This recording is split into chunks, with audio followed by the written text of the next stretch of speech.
Do you ever heard about RELIC radiation?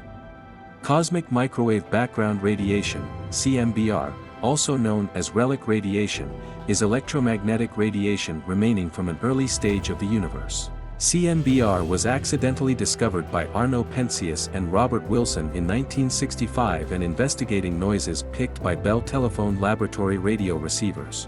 CMBR is studied according to Big Bang cosmology, which hypothesizes that the universe started from an explosion from an infinitesimally small singularity, a point of infinite denseness and heat, around 13.7 billion years ago.